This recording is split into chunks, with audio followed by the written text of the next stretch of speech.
Rocket shooting into the skies above Cape Canaveral in Florida this weekend with more than 2.5 million pounds of force. Here it comes, leaving a massive cloud of smoke as it roars into the air. The United Launch Alliance's Atlas V then dropped into orbit more than 22,000 miles into space. The Air Force says the rocket was carrying communication satellites that will be used as part of a program to keep commanders in contact with senior government leaders. And that's how Fox reports this Sunday, April 15th, 2018. I'm Rick Leventhal. Thanks for spending part of your Sunday night with me. If you haven't filed your taxes yet, you better do it tomorrow, because that's it. After that, it's going to cost you even more. Fox News Sunday starts right now. I'm Chris Wallace. The U.S. and European allies strike the Assad regime for using chemical weapons to murder its own people. These are not the actions of a man. They are crimes of a monster instead. We'll discuss the decision to hit Syria again, what it means for the civil war there, and the president's message to other countries supporting Assad. To Iran and to Russia, I ask, what kind of a nation wants to be associated with the mass murder of innocent men, women, and children? Nikki Haley, U.S. Ambassador to the United Nations, live, only on Fox News Sunday. Then the FBI raids the president's personal lawyer, Michael Cohen, raising questions whether Mr. Trump will fire special counsel Robert Mueller. Why don't I just fire Mueller? Well, I think it's a disgrace what's going on. We'll see what happens. We'll discuss the latest developments with Congressman Trey Gowdy, chair of the House Oversight Committee.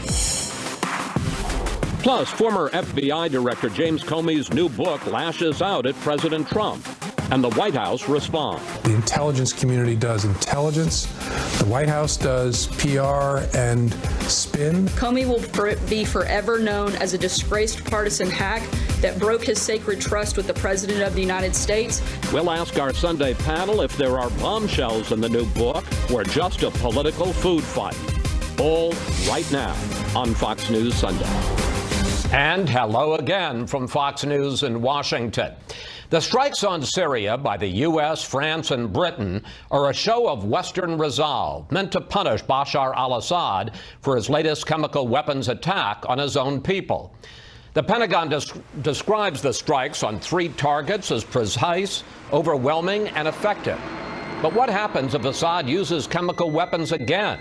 And where does this leave U.S. policy for dealing with the civil war and terror threat in Syria? In a moment, we'll speak live with the U.S. Ambassador to the United Nations, Nikki Haley. But first, to National Security Correspondent Jennifer Griffin with the latest on the military operation. Over 100 U.S., French, and British missiles all hit their targets, successfully landing simultaneously within just a few minutes, despite being launched from military assets deployed from the Mediterranean to the Persian Gulf. Clearly, the Assad regime did not get the message last year. This time, our allies and we have struck harder. The 3 targets included a research center near Damascus, a chemical weapons storage facility near Homs, and a weapons bunker a few miles from that second site. Russian and Syrian state media claim they shot down dozens of the Allied Tomahawks and missiles, but the Pentagon says the Russian guns remained silent, adding Syria fired 40 surface-to-air missiles wildly into the air after the U.S. missiles had already hit. What happens next has everything to do with what the Assad regime decides to do. I spoke to the president this morning, and he said if the Syrian regime uses this poisonous gas again, the United States is locked and loaded. When our president draws a red line, our president enforces the red line.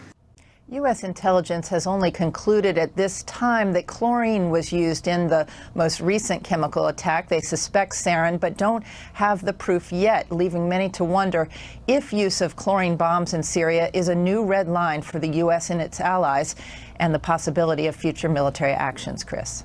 Jennifer, thank you.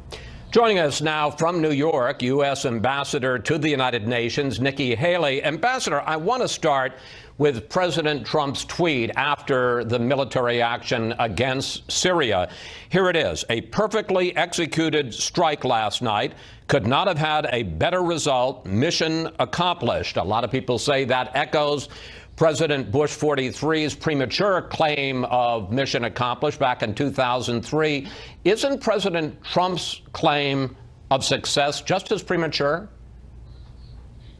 Well, first of all, mission accomplished is a military term. And as a military spouse, I know that mission accomplished means you have one task currently in front of you, and when it's completed, it is mission accomplished. Politically, mission accomplished means something broader. And I think that the president was referring in military terms. We, of course, know that our work in Syria is not done.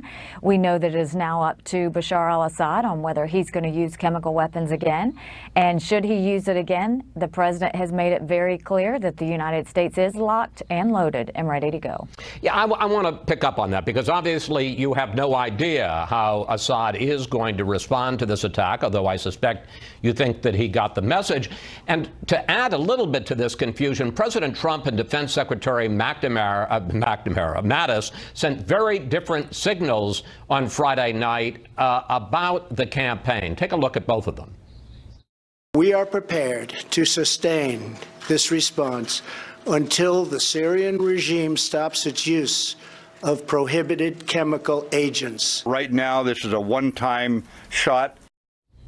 So which is it, a one-time shot or a sustained response? That is totally up to Assad. What I can tell you is the president has made it very clear that when it comes to weapons of mass destruction, we have no tolerance for it. We are going to watch out for the best interests of the American people. And so he made a point, and hopefully Assad gets it. If Assad doesn't get it, it's going to hurt. And I think what General Mattis was saying was these strikes happened basically responding to their continued use of chemical weapons. But of course, if Assad continues to go forward, there will be more, and it will hurt. And I think that he has a lot to think about. I want to pick up on that because there are certainly indications since the first strike in April of last year that Assad had used chemical weapons and there had been no U.S. response. This particular case last weekend was especially egregious and horrific. But are you saying that going forward that any use of chemical weapons by Assad will trigger an immediate U.S. response? Well, I think, first of all, you said it. This last one was egregious. It was barbaric, and it was disgusting. And so I think what you saw was there had been a cumulative wave of constant use of chemical weapons. Assad knew that Russia had his back. Assad knew that Russia would cover for him at the United Nations. And Assad got reckless, and he used it in a way that was far more aggressive. We have to be very conscious of the fact that we can't allow even the smallest use of chemical weapons. That's why you saw the president strike this past weekend. That's why you saw him expel 60 Russian spies after the attack in Salisbury.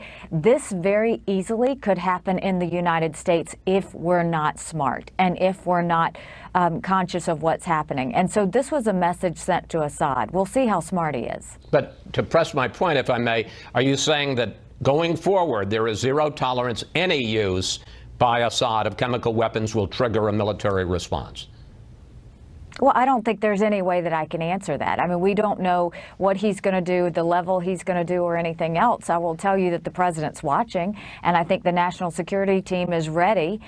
So basically, we will watch his actions. He now dictates his life, and he dictates what happens between the United States, our allies, and his regime. And so hopefully he's gotten the message. It was a pretty strong message. Not only did we go after their absolute strongest research facility, we went after their storage units where they hold the products, and we went after their production. So we put a heavy blow into their chemical weapons program, setting them back years. And I'm sure that it's going to take them a lot to recover from it. Ambassador, here's a question that a lot of people have. You have spoken very movingly about the slaughter of civilians in Syria.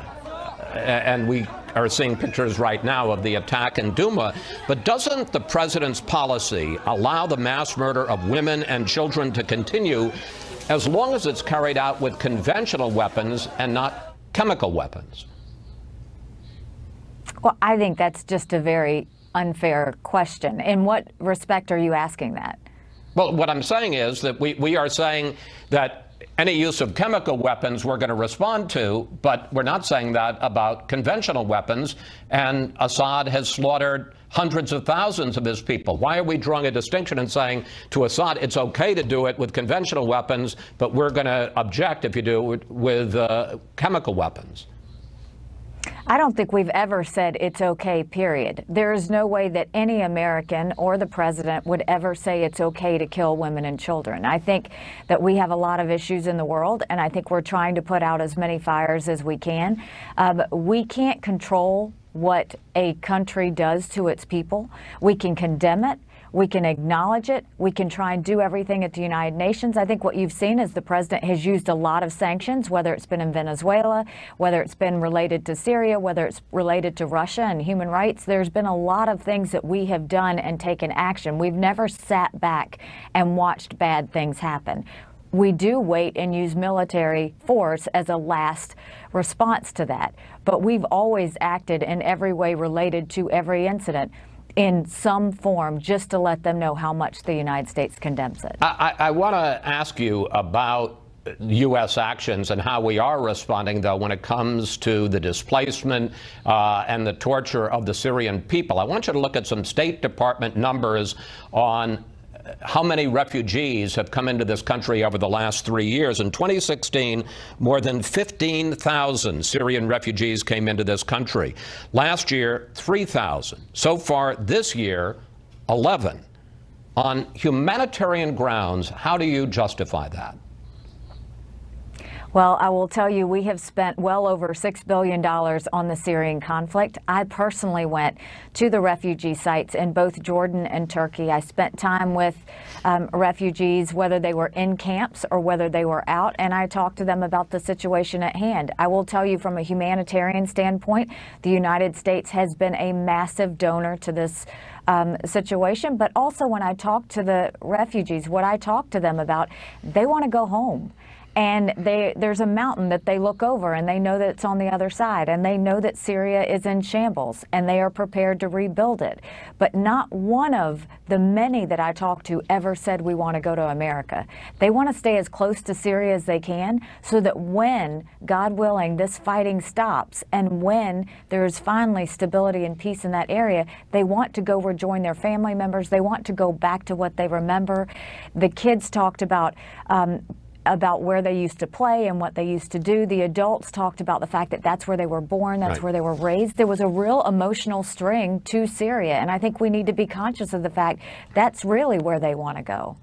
Let's talk about the overall strategy for Syria, because a couple of weeks ago, President Trump talked about a very fast pullout of our troops there. Take a look. We're knocking the hell out of ISIS. We'll be coming out of Syria like very soon. Let the other people take care of it now. Very soon. President Trump reportedly wanted to get all 2,000 U.S. troops out within 48 hours and had to be persuaded by folks at the Pentagon to keep them there for a couple of months, which raises the question, what is our goal in Syria and what is our strategy to get there?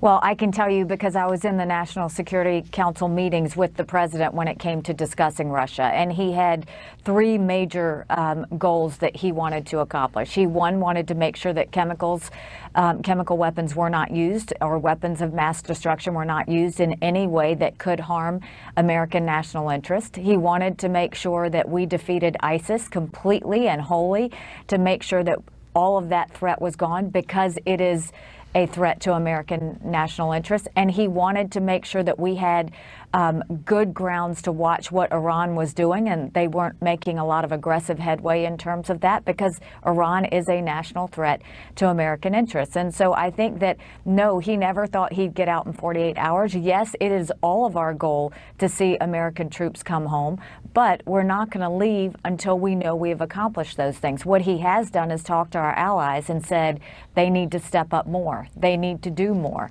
And it shouldn't just be us doing it. And I think that's the right approach. But be very clear, if we leave, when we leave, it will be because we know that everything is moving forward. We're very invested in the political process in Geneva. We're very invested on a political solution, and those talks continue. One area where there has been a dramatic escalation in the last week has been in the direct verbal attacks by the administration on Russian President Putin. Here's a tweet from President Trump this week. President Putin, Russia and Iran are responsible for backing Animal Assad. And here you are at the UN. History will record that on this day, Russia chose protecting a monster over the lives of the Syrian people. Ambassador, has our relationship with Putin and Russia changed this week?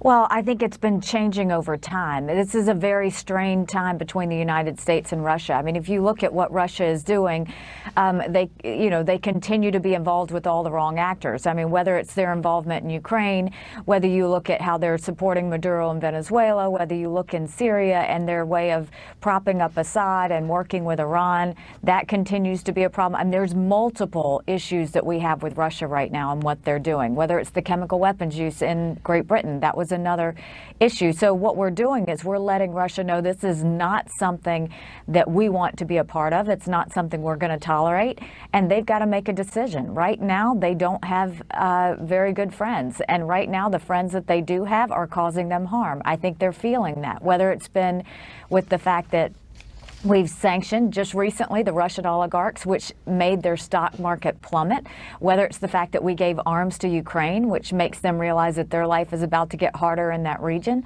whether it's us sending 60 spies home to let them know that we're not going to put up with you using a chemical agent anywhere, or whether it's the sanctions that are continuing to happen, which you'll see again on Monday, that lets them know this is not good behavior. So everything that has strained this relationship has been on the side of Russia. The military strikes did not have to happen if Russia had not covered for Assad. 6 times they vetoed chemical weapons resolutions related to Syria. And this last resolution that they had, they only had 3 votes out of 15. The international community is telling Russia that either you make a decision on how you act and when you act, or the rest of us will make a decision in isolating you. So in 15 seconds, how would you characterize U.S. relations with Putin and Russia right now?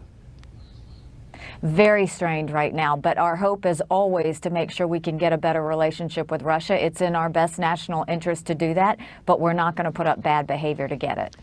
Ambassador Haley, thank you. Thanks for taking the time with all you've got going on right now. We'll stay on top of the latest developments. Great. Thanks so much. Up next, we'll bring in our Sunday group to discuss the situation in Syria and where the U.S., our allies in Europe, and our adversaries in Russia and Iran go from here. Accomplished our military objectives without material interference from Syria. I'd use 3 words to describe this operation: precise, overwhelming, and effective. Lieutenant General Kenneth McKenzie, director of the Joint Staff at the Pentagon, describing Friday's strikes on Syria. And it's time now for our Sunday group. Jonah Goldberg of the National Review and author of the new book, Suicide of the West. Charles Lane of the Washington Post, Fox News national security correspondent Jennifer Griffin doing double duty today, and former press secretary to Vice President Pence, Mark Lotter. Jen, let's start with the strike. There are reports that there was some dissension, even a battle inside the president's war cabinet, that Ambassador Haley and the new National Security Advisor Bolton wanted a tougher, more aggressive response, that Defense Secretary Mattis wanted, quote, a show strike, and that he prevailed with the president. Is that true? Was there a difference in terms of how they should respond on Friday night? I think there's a natural tension between the Pentagon officials, Defense Secretary Mattis being in the lead, and other national security officials. The Defense Department doesn't want to broaden this. They want to know, when they go in and present their options, they want to know, what is the strategy? Are we now going to step into the Syrian civil war? What are the chances of hitting Russian bases or Iranian troops? I mean, they're all interlaced there. So I think what Secretary Mattis pushed back on was anything that was broader that was going to suggest regime change. They obviously, all of the top leadership at the Pentagon has a lot of experience with regime change, and it has not gone well in either Libya or Iraq. Jonah, I want to pick up on the president's tweet, mission accomplished. And he responded today saying, I was talking about military terms, not political terms. He is the commander-in-chief, but obviously it does have a political resonance. What is the mission, and what did we accomplish? I think it remains unclear. I mean, I thought your question to Nikki Haley, and I should fully disclose my wife works for Nikki Haley, was very interesting in the sense that she didn't have a great answer to the question of, well, is it okay for Assad to slaughter civilians with conventional weapons, but we're going to step in with if you use chemical weapons, which I think is very small solace to the victims of Assad. And I think in many ways, the mission here was in some ways defined by the fact that we had video. I mean, Nikki Haley at the UN said there have been 50 other chemical weapons uses, which we did not respond to. And I think that one of the things that Donald Trump has made clear is that when there's video of kids suffering, he responds to that. That's his red line.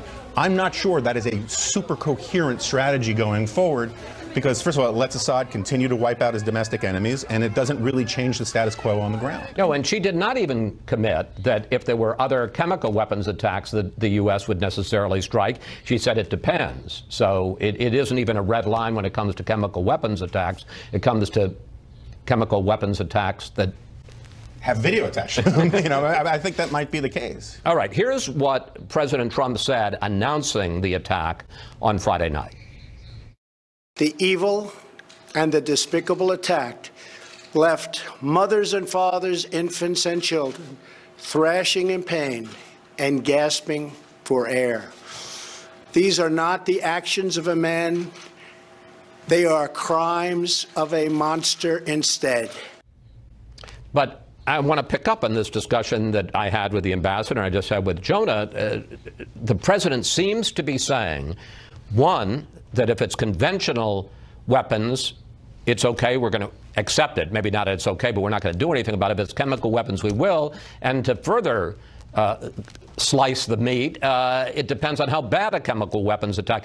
Can you argue that it is a reasonable policy to say, look, we are not going to get sucked into this civil war, we're not going to get on the ground, we're not going to stop all the slaughter, but we are going to enforce the principle no chemical weapons? If we have a policy, that must be it, because that is the only political objective that is even conceivably related to this strike. And of course, the strike, the general described it in very glowing terms, but it's very limited. 3 targets.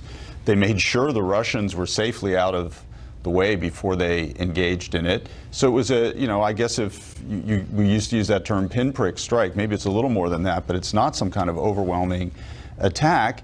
And at the same time, it's extremely ironic. We have a president who came into office talking about America first, very contemptuous of all the alliances and international law that entangles the United States. And yet this use of military force, now the second one he's done in Syria, has been to uphold a humanitarian international norm. I happen to think that's a norm worth upholding, actually, that you shouldn't use chemical weapons against civilian populations. But it is not, interestingly, it's not what he came into office to do. And I think that's why there's going to be continuing tension. His instincts are to get out and, as he said, let other people handle this.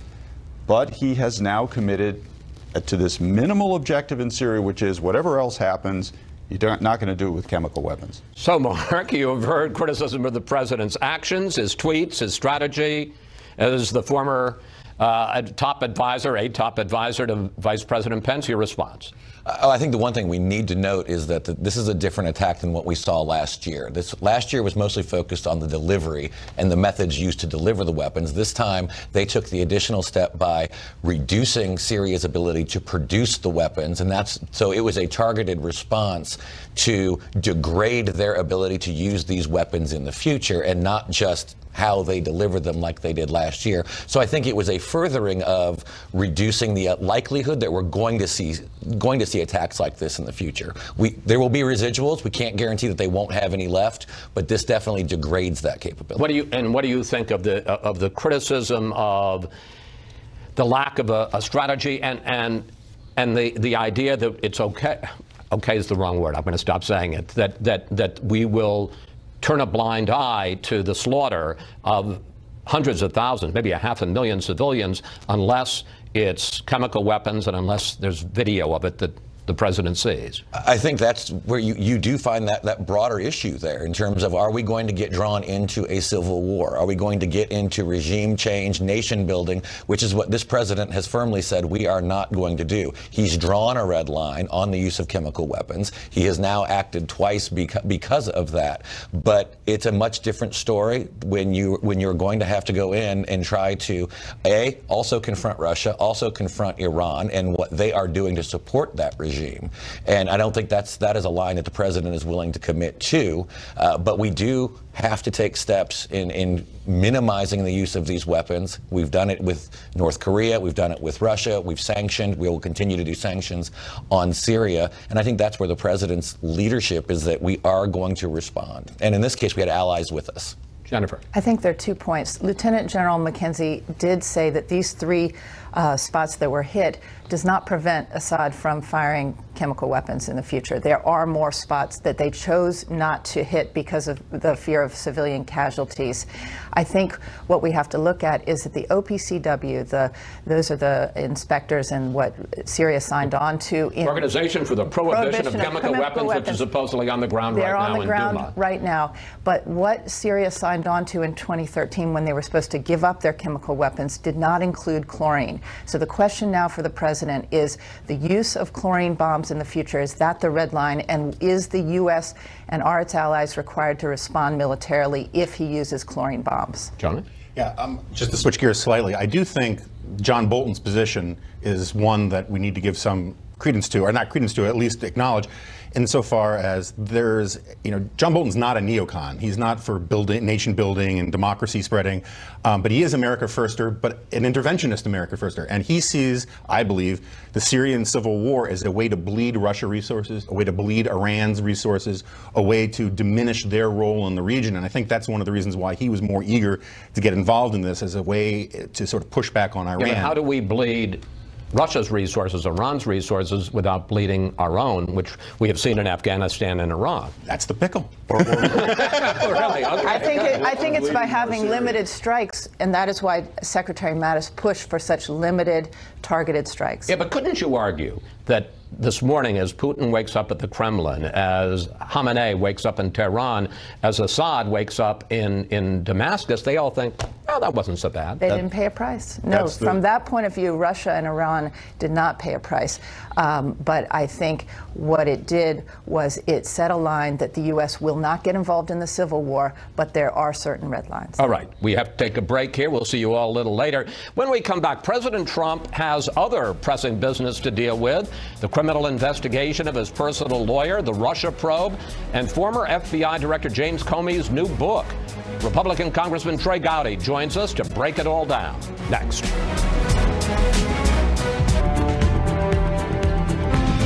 Normally, the decision to launch a military strike would fill the plate of any president. But this weekend, President Trump has plenty more to deal with: the criminal investigation of his personal lawyer, a special counsel continuing to breathe down his neck, and now a damaging book by the former head of the FBI. Joining me to discuss all this, South Carolina Congressman Trey Gowdy, chair of the House Oversight Committee and a member of the House Intelligence Committee. Congressman, let's start with the FBI raid on the home, the hotel, and the offices of President Trump's personal lawyer, Michael Cohen, which raises obvious questions about possible violation of attorney-client privilege. As a former federal prosecutor, are you convinced that this raid was appropriate, or at least on its face not inappropriate? Well, here's what we know. We know a neutral, detached federal magistrate had to sign off on the search warrant. We know that it requires the highest levels of DOJ permission to seize attorney-client records. And by that, I mean the Attorney General or the Deputy Attorney General. And we also know it must have nothing to do with Bob Mueller's probe, either directly or indirectly, or he would not have referred it. What we don't know is what the basis of the probable cause was, what was searched, and what was seized. But so we know a little bit. We don't know a little bit. I think the most important thing we know is that a neutral, detached federal judge that has nothing to do with politics signed off on this warrant. I want to pick up on one of your points, which is that you noted that Special Counsel Robert Mueller referred this to prosecutors in Manhattan, and here was the president's furious reaction to that, and it led to this exchange. Why don't I just fire Mueller?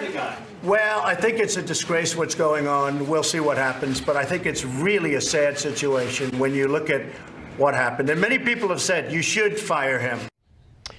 Question, do you still think, we talked several weeks ago, do you still think it would be wrong, it would be a serious mistake to fire Mueller? And given the growing calls to fire the Deputy Attorney General, do you feel the same way about firing Rod Rosenstein? Well, let me take Mueller first. I don't know what Mueller was supposed to do other than what he did. When a prosecutor comes in contact with information or evidence of a crime, what are you supposed to do other than to refer it to the appropriate jurisdiction? Now, if Mueller had kept something tangential or unrelated for himself, then I'd say, fine, you can criticize him. But he came in contact with potential criminality. He referred it to the U.S. Attorney's Office of Jurisdiction, and he did so with the permission of Rod Rosenstein. I don't know what else he could do.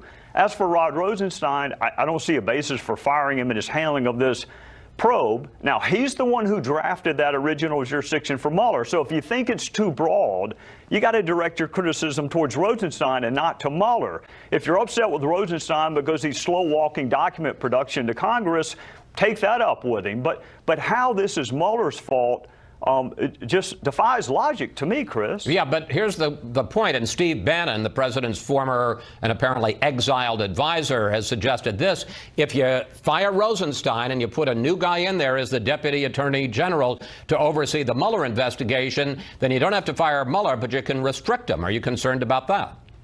So this is the same Steve Bannon that accused the president's son of an act of treason, the same Steve Bannon that did something no one else in the world can do, which is elect a Democrat in Alabama. I don't know who the hell would take advice from Steve Bannon. And if I were the president, I'd say go get advice from anyone else in the world other than Steve Bannon. But just to make it clear, while you rule out flatly the firing of Mueller, you're leaving the door open to firing Rosenstein. It depends. It depends on, I mean, look, the president is the head of the executive branch. He doesn't have to run his hiring and firing decisions by us. So if he's upset with Rod Rosenstein because Rod Rosenstein is not producing documents to Congress, that's a legitimate thing to be upset about. If he's upset with Rod Rosenstein because he wants to get at Bob Mueller, and that's the way he's going to do it, taking the advice of Steve Bannon, which I would strongly recommend against, then no, I don't think that's appropriate. Does he have the power to get rid of Rod Rosenstein? Yes, he does. Do I think it's wise? I don't.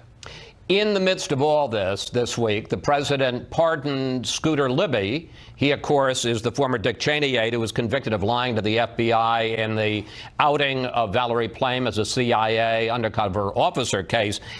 Given the timing, Congressman, are you at all concerned that the president is sending a message to people, associates who may be under fire from Bob Mueller? Just listen, if you protect me, then I will protect you with a pardon if it comes to that. Well, I would hope most of the folks involved in this already know the president has the power of pardon. He's already proved that with Sheriff Joe Arpaio in Arizona. So I'm not a big fan of pardons. I'm a prosecutor. Most of the commentary I've read, Chris, on Scooter Libby's pardon is that they thought it was an overzealous prosecutor.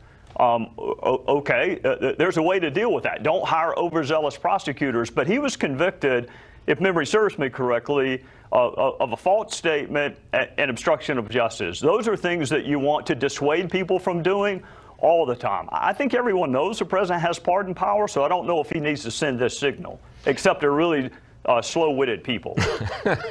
I want to turn to one of your big issues now, and that is the way the FBI has handled the Clinton investigation and the Trump investigation. Former FBI Director James Comey has a new book out. You may have heard of it. And one of the questions, he's going to have an interview on ABC tonight. You may have heard of that as well. One of the questions is what he told the president-elect when he talked to him at Trump Tower in January about the Steele dossier and the fact that it had been paid for by the Clinton campaign. Take a look.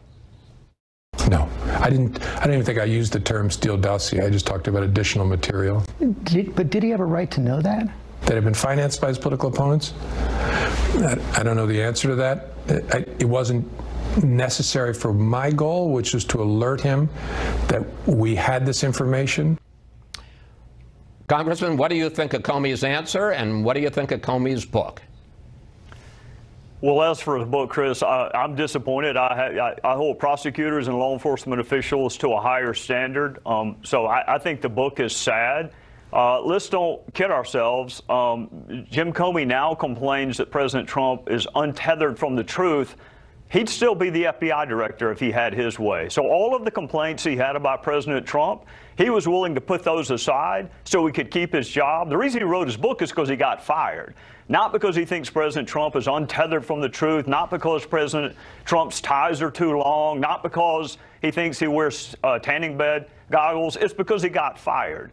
Now, as for whether or not he should have told the president the source of this salacious opposition research, would you want to know? I mean, that's the first question you ask is, where did you get that from so you can judge the credibility? I'm more concerned about the fact that they didn't tell the FISA court. That's what I'm really concerned about, because President Trump doesn't sign off on warrants. The FISA judge did. So I think he should have told President Trump, but I know for a fact they should have told the FISA court. Well, let me pick up on this, because we learned this week that you and the chair of the House Intel Committee, Devin Nunes, have now read the original FBI memo that launched the whole Trump investigation in the summer of 2016. Having read it, are you persuaded that they had a legitimate reason to launch this probe?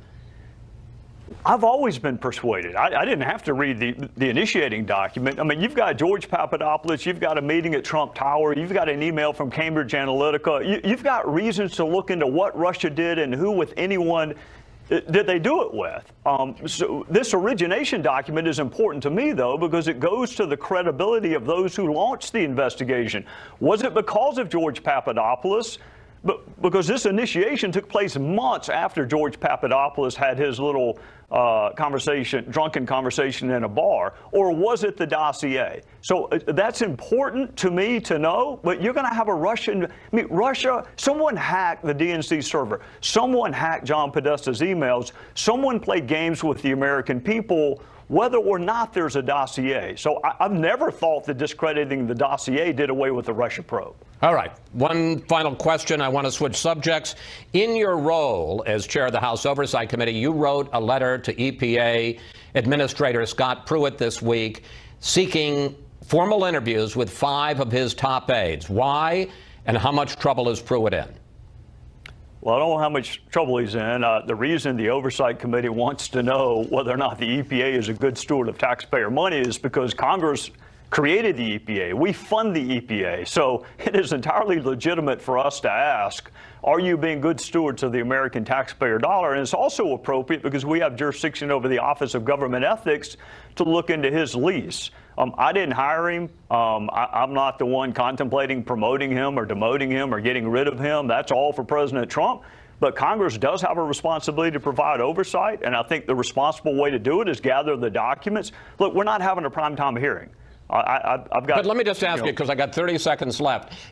How troubled are you by this raft of reports that he spent too much money on his desk, his office, the planes, the security detail, that there are some serious ethical questions here about Mr. Pruitt? I'm concerned about both what you cited and the explanation for it and whether or not it is credible. Look, if you sit first class, you're guaranteed to come in contact with everybody else on the plane. If you really want to avoid people on the plane, sit in the last seat, not the first seat. I'd be shocked if that many people knew who Scott Pruitt was. So the notion that I've got to fly first class because I don't want people to be mean to me, you need to go into another line of work if you don't want people to be mean to you. Like maybe a monk, where you don't come in contact with anyone. A monk who sits in the last seat in the plane. I'm going to have to consider that. Congressman Gowdy, thank you. Thanks for sharing your weekend with us. Always good to talk with you, sir. You too. Thank you. When we come back, more of the FBI raid of the president's personal lawyer and Mr. Trump's ongoing face-off with the special counsel. Plus, what would you like to ask the panel about former FBI Director Comey's new book? Just go to Facebook or Twitter at Fox News Sunday and we may use your question on the air. It's a disgrace. It's frankly a real disgrace. It's an attack on our country in a true sense. It's an attack on what we all stand for. President Trump venting his anger over the news. His personal lawyer, Michael Cohen, was raided by the FBI, and we're back now with the panel. Jonah, what do you make of the president's, I think it's fair to say, furious reaction to the raid of his longtime personal lawyer, some say fixer, I guess Cohen likes to call himself a fixer, Michael Cohen, and the fact that he left in that same event, left open, wide open, the question of whether or not he's going to fire Robert Mueller? Yeah, I mean, in the Trump organization, they actually referred to him as Tom, as a shorthand for Tom Hagen, the character from The Godfather. So he's owned this fixer persona for quite a while. May I simply say, having known Michael Cohen and having seen the Godfather movies, he's no Tom Hagen. He's no Tom Hagen. Fair enough. I think I've always been a deep skeptic of the Russian collusion narrative, this idea that Trump conspired with Vladimir Putin to steal the election. I still want to find out what Mueller finds out, but I've always thought that his biggest objection to the Mueller probe was he was afraid of what else they might find. And if my theory is true, then this has to be the most terrifying thing that could happen to anybody who has something to hide, is to have your fixer's entire world seized by the FBI and gone through with a fine-tooth comb. And so I completely understand why he's livid about it. At the same time, I do not think that this is a violation of all that America stands for. As Trey Gowdy explained, you had to get a warrant, you had to go through all these loopholes, all these hurdles at the FBI and the DOJ, and the test will be what they actually find there. My hunch is that they're going to find a lot. And we should also, one last point, Donald Trump and Michael Cohen both publicly say that Michael Cohen was not working for Donald Trump when he fixed the Stormy Daniels situation, which means he was not his lawyer at the time, which means there is no attorney-client at stake at that. That's why you shouldn't talk, right? The reaction from top Senate Republicans to another round of will he fire Robert Mueller was strong and fierce. Take a look. It would be suicide for the president to want to talk about firing Mueller. I don't believe he'll fire Mueller, and if he does, it'll be a terrible mistake. Well, look, I think it would be a mistake, a grave mistake. Jen, at least on Capitol Hill, among Democrats and especially among Republicans, no appetite for the idea of firing the special counsel. No appetite, but Sarah Sanders, White House spokesperson, raised eyebrows when she said that on Tuesday at the briefing that the president has the right to, or believes he has the right to fire Mueller. That's why you've seen in the last 24 hours an open letter from 245 former DOJ officials calling on Congress to act to protect Mueller. So clearly there is a sense that the president may act. And in fact, you heard reports this week that Rod Rosenstein has been telling his close associates that he feels he may be fired, because the president really has two choices, and the legal advice he's getting is that, well, maybe you can't fire Mueller, but you can fire Rod Rosenstein. And so I think you have to really watch what does the president say about Rod Rosenstein in the coming tweets. You know, I just to give you a sense of the frenzy about all of this, one of our top people on Capitol Hill put out an alert to us on Friday night saying he'd gotten from a close Trump source that Rod Rosenstein was not going to be fired tonight. So, I mean... Anyway, let's turn to the new book from James Comey, the former FBI director. You may have heard about it. Here's what he says about President Trump's preoccupation with the Steele dossier and its contention that he spent time with prostitutes in Moscow. Here is Mr. Comey. Honestly, never thought these words would come out of my mouth, but I don't know whether the current president of the United States was with prostitutes peeing on each other in Moscow in 2013. It's possible, but I don't know. Things that we never thought we'd have on the air. We ask you for questions for the panel, and we got this on Facebook from Hal Widston. Is there any new information in this book, or is it just Comey as a disgruntled former government employee attacking President Trump? Mark, how do you answer, Hal? I think there's not a lot that's new in this book. One of the things that I found unique was the fact that the former director actually talked about there being classified information that we still don't know about relating to Attorney General Lynch that would have compromised her, which also influenced his decisions in the Hillary Clinton investigation. Now, if those are unsubstantiated, that's very reckless for him to actually throw his former boss under the bus in a book like that. And if they're true, then I think we need to know what is actually out there that compromised her and helped prompt his decisions in addition to political calculus. But what do you make of what he has to say about the president, both factually and also his opinions? I think the one thing that has brought Washington together in the last year and a half is everyone at one point or another has questioned James Comey's credibility, his disservice to the FBI, and wanted him to lose his job. And I think he just continues that narrative of flip-flopping his stories and not having not a lot of credibility in the book. Chuck, on a scale of 1 to 10, 10 being Woodward and Bernstein, how damaging is this book to Donald Trump? Well, my expectation was somewhere in the 7, 8, 9 range, and I think it came much more in the 4 or 5 or maybe 3 range. Look, people, it's like everything else. People who are already predisposed to think ill of the president are going to think ill of him, and vice versa. And so what you're looking for in this is some real powerful nugget of brand new information, not just the atmospherics about how I felt like maybe I was listening to a mafia don. That's atmospherics. And I don't yet see a blockbuster new fact in here. What is interesting is this revelation of Comey kind of admitting, I was thinking about politics as I was going through some of these decisions regarding what I would say about Hillary. And he's sort of confessing that he got that wrong, or, and what that tells me is this is a guy who's kind of bad at spin, says he shouldn't do spin because it's inappropriate to his role, and then keeps trying to do spin. And in a way, he's I wouldn't dismiss him as some kind of disgruntled informer. It's much more important than that, but he is still trying to affect his legacy in the public eye. I got to say just one final thing, how we all have to sort of sit back and think how extraordinary it is. The former director of this large police law enforcement agency is calling the President of the United States somebody he thought of as a mafia boss on the one hand, and the President responding, calling him a slime ball.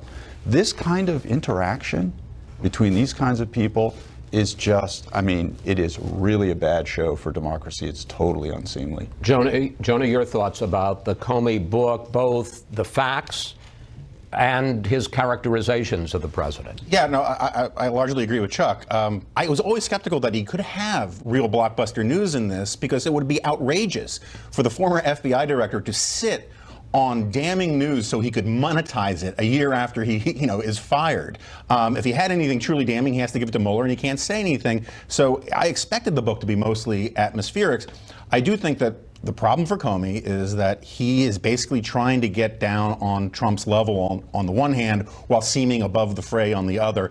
That is a hard look for a polished politician, and he just doesn't pull it off, and I think it leaves him diminished. It actually reminds me of during the Republican primary when the Marco Rubio candidates, they didn't know whether to go high, go low. When they would go low, then that's when when Trump, the candidate, had them and knocked them out of the ring. He got less than 30 seconds. What impact could this have? His clear animus and the fact that he's told his story, if he ends up being a witness, and this is just a hypothetical, in a case on the issue of obstruction of justice, has he damaged his credibility? Well, obviously, this president's lawyers were going to go after him as a disgruntled former employee no matter what. The book doesn't change that.